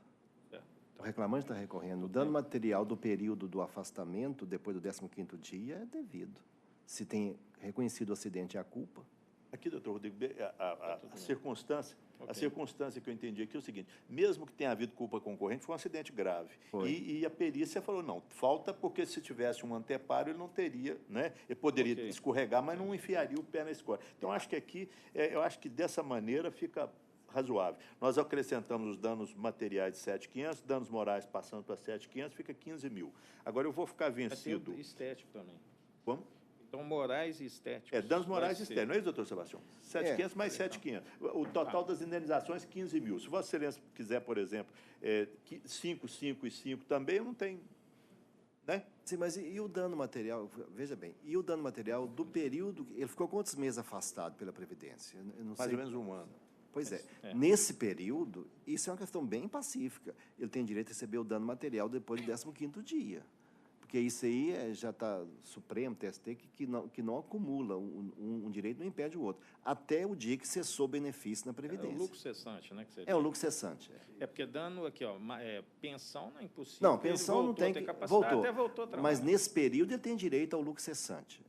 Então seria 5 para o dano material. Não, Vossa Excelência não propôs 10 para os danos materiais? Não, 10 para o dano moral e 10 para o dano estético. Ah, entendi. Não, então eu vou minha proposta é o seguinte, 7.500 para os danos morais e 7.500 para os danos estéticos, não é isso? E o resto fica de acordo com a sentença. Agora, esses danos materiais, será a diferença entre o valor recebido da Previdência e o que ele receberia se estivesse em serviço. Não tem essa diferença, que não acumula. Isso é pacificado, inclusive no Supremo, tem súmula, 229 do Supremo. Eu acho que esse valor deve ser apurado em liquidação do período de afastamento até a data que cessar o benefício. Mas Vossa Excelência está dando o salário inteiro? Sim, porque essa é uma questão das mais pacíficas, inclusive no Supremo. A súmula saiu nesse sentido. Aí data vênia não. Porque o problema é o seguinte, os danos materiais que ele sofreu, é porque afastado ele recebe 80%. Aliás, doutor Sebastião, afastado por acidente do trabalho, ele recebe 100%. Não tem os 80%. Eu sei, mas veja bem, doença. Só que o artigo 7º fala o seguro independentemente da indenização. Isso é uma questão pacificada em todos os 3 tribunais superiores. Então, o doutor Sebastião vai ficar vencido nesse ponto, doutor Rodrigo. Então, nós vamos deferir danos morais estéticos, ficam em R$15.000 os três... Na verdade, são 2. Os 3 danos, tá certo? Morais, estéticos e materiais, R$15.000. Vamos lá, calma lá. É porque o dano material já foi recurso do reclamante. Dano moral e estético foi recurso da empresa. Então seria... O dano material, o do recurso do reclamante foi dano? O recurso reclamante está reclamando do dano material. Presidente, só para insistir num ponto aqui, olha o teor da súmula do Supremo, 229. A indenização acidentária não exclui a do direito comum em caso de dolo ou culpa grave do empregador. Não é o caso, doutor Sebastião. Aqui o caso é quase culpa concorrente. Porque se fosse dolo ou culpa grave, aí... mas depois, não é, aqui eu fiquei em dúvida, porque eu não sei se é possível colocar esse anteparo. Mas a perita, pelo menos, falou. A perita engenheira falou. Eu acho que, então, seria dar provimento ao recurso reclamante, data máxima, então, nos danos morais, porque o juiz deu 5.000 danos morais, passar para 7.500. E nos danos estéticos, o juiz deu só R$1.000, passar para 7.500. Somando R$15.000. Exatamente. Tá certo. Não, então o material fica do jeito doutor que está, porque, Sebastião, afinal de eu contas, fico vencido só no material. Voltou, etc. Senhor presidente. O doutor Sebastião vai ficar vencido nos danos materiais, que ele também deferia. Eu vou ficar na denunciação à lide, porque eu acho que, nesse caso, o seguro é importante chamar a seguradora, porque senão fica sem sentido o empregador fazer seguro. Você não pode chamar a seguradora à lide, esse é um ponto. O segundo, eu excluí os danos por assédio moral, porque foi uma coisa falada por telefone, que alguém teria ouvido, não, excluía. E excluía também os minutos residuais, tá certo? No recurso do reclamante, eu vou acompanhar o doutor Sebastião em parte, nós já alteramos, o doutor Rodrigo faz a adaptação do voto. Danos morais. Danos materiais. Só no dano material. Danos materiais, Presidente, e aí, nessa questão do dano moral e estético, aí eu vou aderir o voto de Vossa Excelência. Perfeito. Então, o doutor Rodrigo não vai ficar vencido. Fica unânime nesse ponto. Nesse ponto fica unânime, né? Danos morais e estéticos, fica unânime. Eu reduzi o que o doutor Sebastião propôs só porque eu fiquei na dúvida se foi culpa concorrente ou não. Aqui nessa turma nós temos o hábito de construir o voto aqui, né? Então aqui é um acórdão. Porque é complexo, nós podemos divergir, mas no final nós concordamos. É muito dano. Doutor Jales. Então esse é o resultado. Apenas a questão de fato, a questão se houve culpa concorrente ou não, a própria perícia, quando indagada, quando foram apresentados quesitos, foi perguntado se o acidente ocorreu por culpa da reclamada. A perita falou que foi exclusivamente sim. Está transcrito aqui no voto, mas não é, o que a perita fala é uma coisa, o que eu posso acreditar ou não é outra. É porque eu não sei se nesse lugar onde coloca a escória quente, se há possibilidade de fazer um anteparo. Ela acha que sim, eu não sei, então fiquei na dúvida. Então, por essa razão. Então, esse é o resultado que fica proclamado. Próximo. Derreteu o anteparo. Muito obrigado, boa tarde. Bom dia, doutor. Esse anteparo derrete. Próximo, passando para a sessão de relatoria da doutora Olívia, no terceiro da pauta, doutor Vemerson Fernando Silva, falará pelo recorrente reclamante. Sessão da doutora Olívia no PJE. Terceiro da pauta é SPAL, Indústria Brasileira de Bebidas, é recorrente, também Douglas Pereira de Jesus, recorridos os mesmos. Com a palavra, a eminente relatora para anunciar sua proposta de voto. Senhor presidente, eu conheço dos recursos ordinários interpostos pelo reclamante e pela reclamada. No mérito, dou parcial provimento ao apelo do reclamante. Para acrescer a condenação, o pagamento em dobro de 2 domingos laborados por ano, quando exerceu função de auxiliar de merchandise, do marco prescricional até 30/6/2013, com os reflexos e parâmetros definidos na origem, para as horas extras. B. O pagamento de indenização pelo uso e depreciação da motocicleta no valor de R$ 600 mensais. C. O pagamento de diferenças dos valores de quilômetro rodado, a partir de maio de 2012, no valor de R$ 300 mensais. D. O pagamento de diferenças a título de PPR dos anos de 2011 a 2013, apuradas conforme os valores estabelecidos nas normas coletivas instituidoras da BNS e os recibos de pagamentos respectivos. Dou provimento parcial ao recurso da reclamada, para excluir da condenação o pagamento das horas extras intervalares e respectivos reflexos. Declaro a natureza salarial das parcelas deferidas, exceto indenizações substitutivas de uso, depreciação de veículo e quilômetro rodado, diferenças de PPR e reflexo dos domingos em dobro sobre férias indenizadas e FGTS mais 40%. Essa é a proposta de voto da eminente relatora. Tem a palavra o ilustre procurador. Bom dia, senhor presidente. Eu peço licença a todas e a todos para cumprimentá-los na pessoa do senhor presidente. Primeiramente, eu quero ressaltar aqui a questão pedir a reforma da sentença de primeira instância, que condenou a reclamada no pleito de diferenças de comissões, fixando o valor de acordo com o que foi apurado no laudo pericial.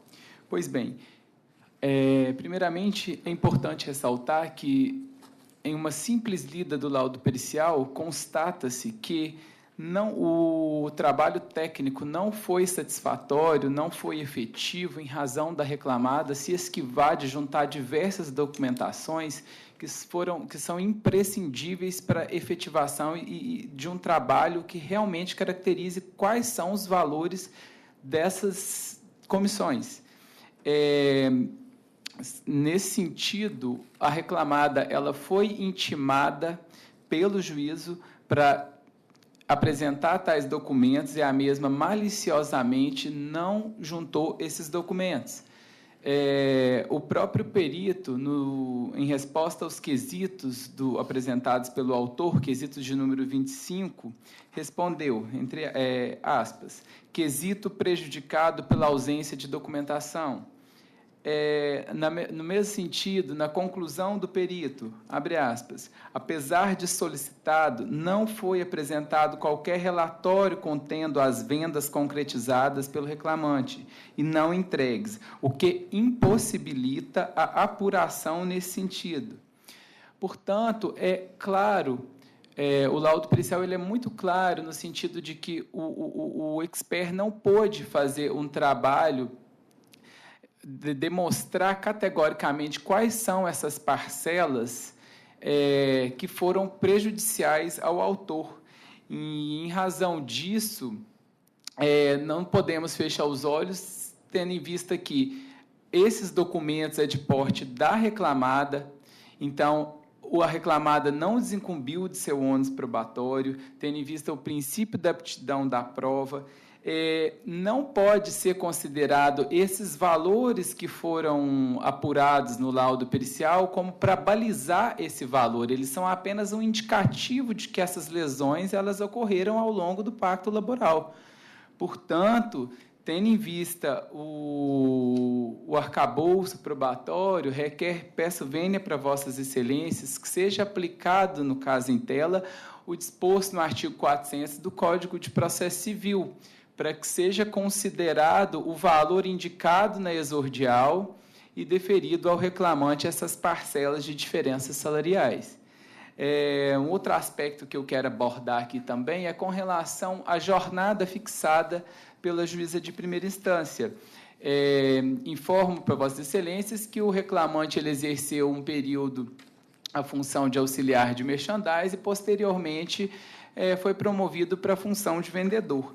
A sentença, com toda vênia, ela deixou de analisar o depoimento das cartas precatórias que foram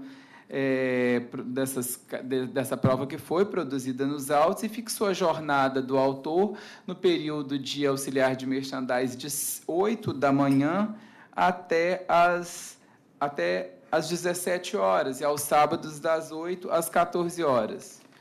E no período de vendedor das 7 às 17. Pois bem, primeiramente, importante salientar que a reclamada não impugnou precisamente os pontos da petição inicial, então, importante trazer à baila aqui que se requer também a aplicação do artigo 341 do Código de Processo Civil, uma vez que a reclamada também, apesar dela não ter se manifestado precisamente, não juntou os cartões de ponto, também devendo invocar aqui a aplicação da súmula 338.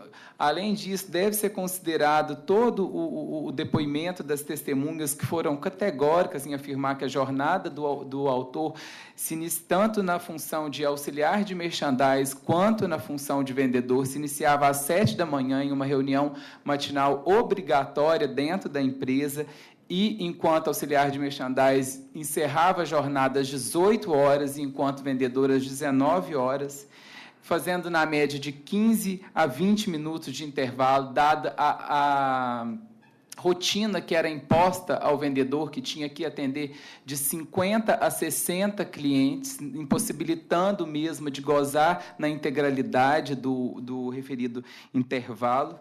Peço vênia para Vossas Excelências para citar um pequeno trecho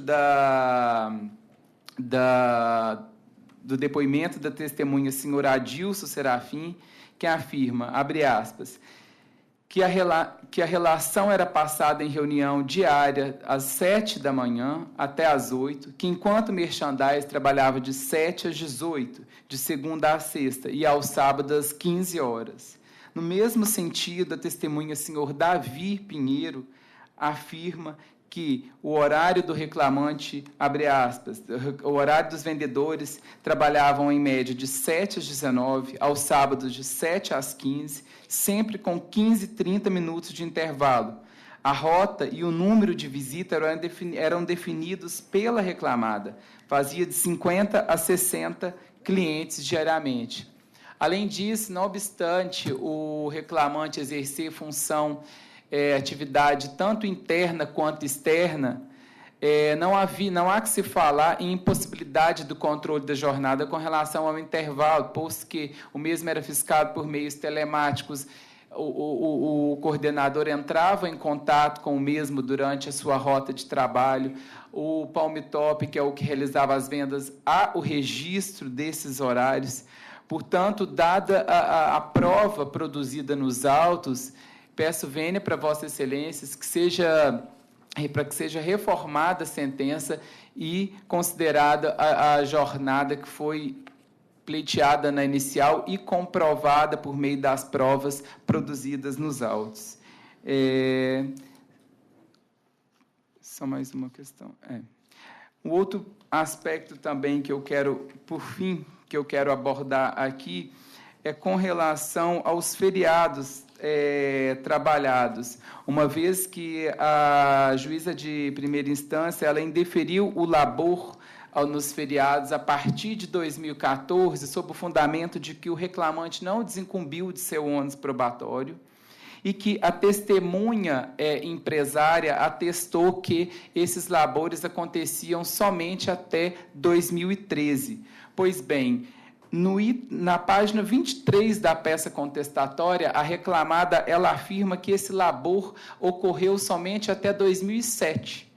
E E, posteriormente, a testemunha empresária afirma que esse labor ocorreu até 2013. Portanto, há uma contradição no que a reclamada se defende e o que a própria testemunha da mesma afirma. Além disso, deve ser considerado a prova as demais testemunhas que foram categóricas que esse labor nos feriados ocorreram por todo o pacto laboral. Portanto, nesses 3 aspectos, eu peço, vênia, para Vossas Excelências, que seja analisada e reformada a decisão nesses sentidos que eu abordei aqui. Muito obrigado. Eminente relator. Senhor presidente, vou começar aqui pelas horas extras, né? A questão da jornada. Nos autos ficou realmente assim, comprovado que a jornada de trabalho do reclamante era plenamente suscetível de fiscalização.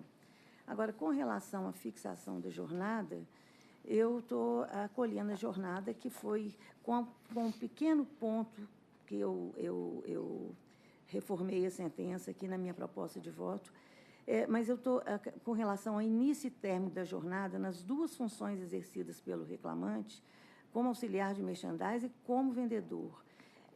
Eu entendi que, com base na prova, a acolhida, a juíza fixou a jornada de maneira razoável.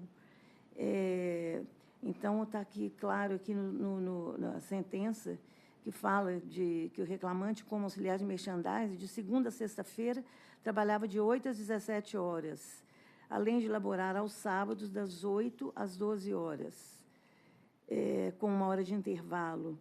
E, com relação ao período em que trabalhou como vendedor, foi fixada a jornada de segunda a sexta-feira, de 7 às 17 horas, e aos sábados, das 8 às 14 e em 2 domingos por ano. Então, eu estou mantendo essa jornada, achei razoável, com base na prova dos autos.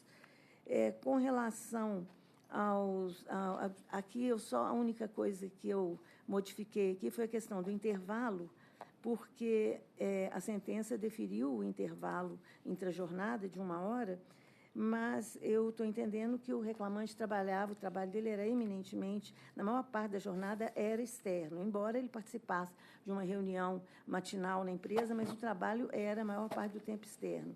Então, eu estou retirando esse intervalo entre jornada, porque eu entendo que ele tinha condições de oferir esse período da forma que melhor lhe conviesse. Com relação aos feriados, a juíza considerou que teve maior peso a informação da testemunha, da prova, de que o trabalho nos feriados não se deu a partir de 2014. Então, com base no princípio da imediatidade, das impressões colhidas pelo juiz, eu estou mantendo esse entendimento. Com relação às comissões, foi feita uma prova técnica, uma perícia nos autos. Não tem nada que contrarie essa apuração feita pela perita.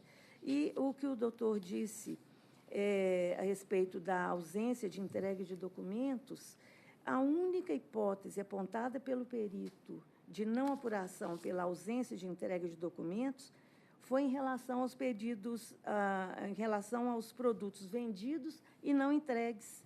Então, a venda não foi concretizada. Então, eu estou acolhendo aqui a apuração feita pela perícia. Então, estou mantendo o meu voto. Doutor Rodrigo, segundo votante. Senhor presidente, eu tenho uma pequena divergência. O voto da doutora é extenso, é matéria complexa, mas eu já tive a oportunidade de decidir várias vezes esse assunto e só peço vênia ao voto de Vossa Excelência, ilustre relator, enquanto a indenização pela locação de veículo, a motocicleta, usada para o trabalho, despesas, manutenções. Eu estou entendendo que isso aí fazia parte do trabalho do reclamante, era condição sine qua non para o trabalho o uso da motocicleta, e, inclusive, ele recebia por quilômetro rodado, exatamente nessas visitas e para o trabalho. E o quilômetro rodado, eu fui verificar, ele é um valor superior ao gasto com combustível. Nesse caso, eu não deferiria. Então, essa indenização pelo uso da motocicleta no valor de R$600, que foi deferido, está sendo dado no voto da eminente relatora. Doutor Sebastião, terceiro votante. O voto da relatora é meticuloso, detalhado. Eu também tenho essa divergência quanto à questão da moto, que quando está negociado com o trabalhador que ele deve trabalhar utilizando o veículo próprio, faz parte do contexto remuneratório. Então, nesse ponto, eu mantenho a sentença como fez o segundo votante. Então, acompanho a divergência no tópico. Então, vai ser retirada essa indenização pela locação do veículo, não é isso? Por maioria. Vossa Excelência vai ficar vencida? Eu vou encampar essa divergência. Então, no deciso vai retirar, no recurso do reclamante, vai retirar essa indenização. E o fundamento é exatamente porque não foi contratado isso. Quando coloca como condição que ter veículo próprio, aqui já está dentro do contexto remuneratório. Eu vou encampar exatamente por esse fundamento. Não tem nenhum contrato de locação, as partes não firmaram esse ajuste. Nós temos entendido assim na turma dessa maneira. Então, vai retirar essa parte, no mais prevaleceu integralmente o voto da eminente relatora. Unânime. Como foi anunciado, por unanimidade. O resultado fica proclamado. Bom dia, doutor. Muito obrigado, bom dia. Bom dia. O próximo? Passando para a pauta física agora. Da pauta, que é o único da sustentação oral. Falará doutor Júlio César de Paula Guimarães Bahia, pelo recorrente. Relator, doutor Jales. É o 2.239/2014, recorrentes Geisel Viana Pereira, Qualitec Engenharia, recorridos os mesmos e RTD Brasil e a Plus Serviço Tecnológico do Brasil. O voto é longo, 16 páginas em letra miúda, e minha proposta de voto é o seguinte: conhecer de ambos os recursos ordinários e no mérito, dar provimento parcial ao apelo do reclamante para determinar que na apuração das diferenças do adicional noturno, nos meses em que não foram apresentados os recibos de salários, deverá ser considerada a média mensal quitada naquele ano ao mesmo título. Do provimento parcial ao apelo da reclamada para determinar que na apuração do adicional de risco de vida sejam deduzidos os valores pagos a título do adicional de periculosidade e seus reflexos no período não prescrito, mantido o valor optado da condenação, porque ainda é compatível. Essa é a minha proposta de voto. Tem a palavra o ilustre procurador. Excelentíssimo senhor presidente, na pessoa de quem cumprimenta todos os demais componentes da egrégia turma, a matéria é extensa, de fato. Inicio aqui em relação à condenação da unicidade contratual. Esse trabalhador, inicialmente, foi contratado por uma das reclamadas, a empresa Qualitec, e, posteriormente, foi contratado por outra empresa, a denominada A5, componente também do polo passivo desta lide. A respeitosa sentença entendeu que houve uma fraude ao contrato de trabalho, haja vista que, no seu sentir, esse trabalhador faz jus à jornada de 24 horas prevista na Lei 7394 de 1985, que diz respeito à atividade técnico-industrial em radiografia, na chamada de operador de gammagrafia. No entanto, com a devida vênia, ainda que se considere que a citada legislação prevê a jornada de 24 horas, o que também é objeto de recurso das reclamadas, ainda assim, data máxima vênia da proposta de voto do ilustre relator, não se vislumbra aqui fraude ao contrato de trabalho. O simples fato de usar o mesmo uniforme, de trabalhar no meio ambiente, no mesmo local de trabalho, as duas empresas, não conduz necessariamente ao reconhecimento dessa fraude. A fraude não se presume.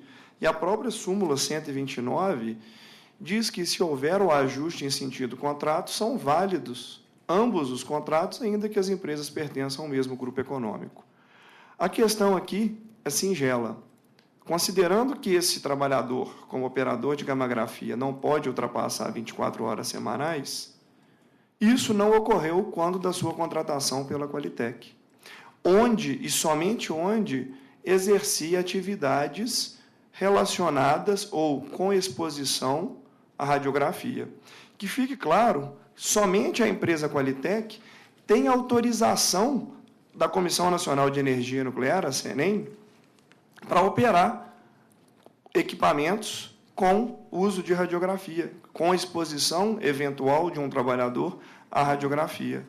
A outra empresa para a qual o reclamante trabalhava não tem sequer essa autorização. Então, data máxima vênia, qual que é o sentido das empresas fraudarem essa contratação para ele trabalhar além mais de 24 horas, se somente uma dessas empresas poderia executar a atividade cuja suposta limitação é prevista na legislação? Não tem um sentido sequer prático. Houve, de fato, 2 anos após a primeira contratação, uma segunda contratação por mera liberalidade das partes, porque era interesse do trabalhador também prestar serviços de natureza administrativa para a 5. No depoimento do preposto, isso fica muito claro, né, que não possui, né, que a 5 não possui nem os equipamentos da atividade de gammagrafia, né. Então, com a devida vênia, mais uma vez, né, fica demonstrada a inexistência de fraude ao contrato de trabalho. E, por fim, no que tange a esse tópico, não se pode perder de vista que, além de ter autorização da Comissão Nacional de Energia Nuclear para operar equipamentos radiológicos, como era o caso, repito, somente da Qualitec, a empresa também é obrigada a enviar periodicamente a este órgão os relatórios de dose, ou seja, a quantidade de exposição, de tempo de exposição do trabalhador à radiação. E isso somente era feito pela Qualitec, e corretamente feito pela Qualitec, e demonstrado documentalmente que essa exposição sequer chegou próximo a 4 horas diárias. A prova testemunhal também é nesse sentido, né, de que a exposição à fonte radiológica era próxima, no máximo, de 1 hora, 45 minutos, 1 hora, 1 hora e meia. Então, com a devida vênia à proposta de voto, requer seja dado provimento aqui ao recurso ordinário, reformando-se a decisão de primeiro grau que reconheceu a unicidade contratual. Ultrapassada essa questão, vem à tona as horas extras que foram deferidas a esse trabalhador. Uma vez reconhecida a unicidade, foram-lhe deferidas horas extras além da 24ª hora semanal. Inicialmente, foi acostado até o recurso ordinário decisões ou decisão de outros tribunais, no sentido de que a previsão da Lei 7394 diz respeito não à garantia de jornada de 24 horas, mas sim ao piso, ao salário mínimo dessa categoria para uma jornada de 24 horas, algo similar ao que ocorre aos engenheiros. Então, primeiramente, né, entende-se que sequer teria esse trabalhador o direito à jornada especial. Ainda que assim admitisse, esse trabalhador foi contratado 24 horas pela primeira reclamada e 24 horas pela segunda reclamada, o que totaliza, obviamente, 48 horas de trabalho. E essas 48 horas foram devidamente remuneradas. Data máxima vênia, não há como, então, estender um provimento de horas extras, além da 24ª, se ele já recebia por 48 horas trabalhadas. E mais, repita-se, o espírito do legislador, admitindo-se que a jornada especial de 24 horas para esse operador, é de que ele não pode ficar exposto à radiação durante esse período. Como já salientado aqui da tribuna, e também, obviamente, em sede de recurso, ele jamais ficou exposto à radiação sequer por 24 horas. Então, não há, né, amparo fático ou jurídico com a devida vênia para a condenação ao pagamento de horas extras após a 24ª hora. Não se pode somar os salários dos dois contratos e não se somar as horas. Se soma-se os salários em decorrência da unicidade, não se pode admitir que essa remuneração do trabalhador era agora para 24 horas. Senão ele, com a devida vênia, tem o melhor dos mundos. Soma-se a remuneração, mas aquelas horas que eram remuneradas são desconsideradas. Data máxima vênia, esse não é o melhor entendimento. Então, ainda que se entenda pela unicidade, pela jornada especial, requer que as horas extras sejam deferidas após a 48ª. E, sucessivamente, na pior das hipóteses, que as horas, ou melhor, que seja somente deferido o adicional de horas extras, além da 24ª hora trabalhada, porque, repita-se, o reclamante já recebeu por 48 horas de efetivo trabalho. A partir do momento em que se defere horas extras, a partir da 24ª, ele está recebendo hora que ele já recebeu, mais adicional, em flagrante bis in idem. No tocante ao adicional de risco de vida, foi dado parcial provimento ao recurso, mas, mais uma vez, data máxima vênia, entende-se que não seria o caso de compensação. Muito claro que o adicional de risco de vida tem o mesmo objetivo do adicional de insalubridade aqui, no caso em SPEC. Não pode, portanto, haver acumulação ante a flagrante vedação do artigo 193, parágrafo 2º, e consoante a interpretação da seção de decisões individuais do TST, que já, por 2 oportunidades, ou até mais, né, decorrente de julgados de acumulação de adicional de insalubridade e periculosidade, oriundos da 7ª turma, já se manifestou que, por um mesmo agente, não podem ser deferidos 2 adicionais. E mais, nesse caso, data máxima vênia para pós de voto do relator, salvo melhor juízo, não há, na peça de ingresso, o pedido de pagamento dessa diferença. Há somente o pleito do pagamento do adicional de risco de vida de forma cumulada. Dessa forma, requer, portanto, seja dado integral provimento para excluir da condenação o adicional de risco de vida. Caminhando já para o fim, 2 últimos pontos aqui. Um deles diz respeito ao adicional de transferência, que foi deferido ao trabalhador entre os anos de 2013 e 2014, em que residiu, ou diz que residiu, né, no Rio de Janeiro. E o fundamento para a reforma da decisão é justamente a ausência da mudança de domicílio. E isso foi confessado pelo trabalhador. Ele disse que ficou em alojamento fornecido pela empresa. Diz ele, trabalhou em Linhares, Fortaleza, Bahia, Minas e no Rio de Janeiro, que quando trabalhou nessas cidades, ou seja, inclusive no Rio de Janeiro, ficou alojado em um apartamento locado pela empresa e que não alterou os endereços para fins de correspondência no banco. Ele confessa que não houve mudança de domicílio. Isso em relação ao Rio de Janeiro. Data máxima vênia, não há como deferir o adicional se não houve mudança de domicílio. E ainda que se não considere a confissão, as testemunhas ouvidas no presente feito foram uníssonas nesse sentido, de que todas as despesas eram pagas pelo empregador, quando eventualmente trabalhavam em outra localidade. Então, requer, portanto, aqui a exclusão da condenação desse adicional de transferência.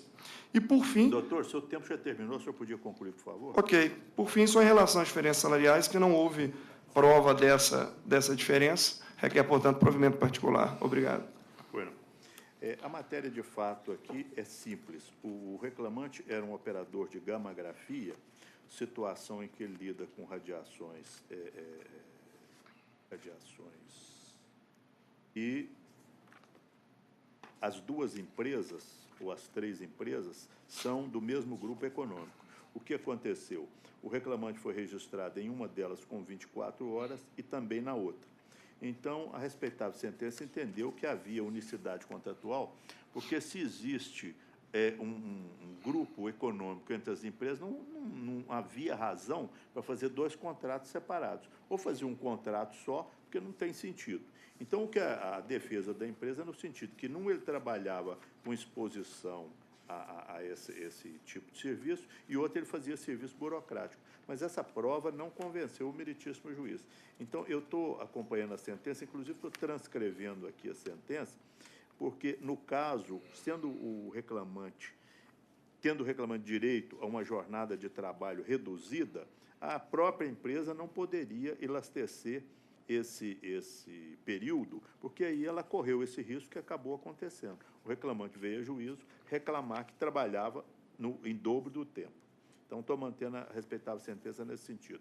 O adicional de transferência foi deferido aqui apenas no Rio de Janeiro. Ainda afirmou que houve apenas um local em que mudou de endereço, onde ficou morando fixo, que foi no Rio de Janeiro. Então, se ele foi transferido para o Rio de Janeiro e depois voltou, ou foi despedido lá, era caso de transferência provisória, que de um curto período. Estou mantendo também.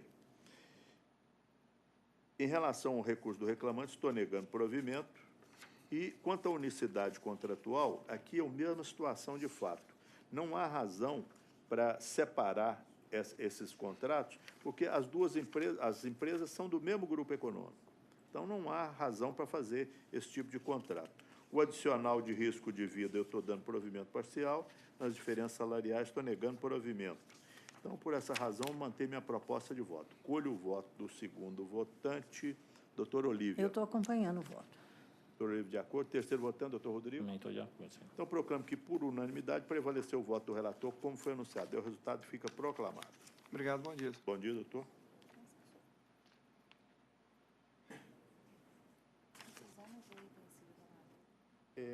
Pode contar vencido em parte, porque eu constei no corpo do voto, constei.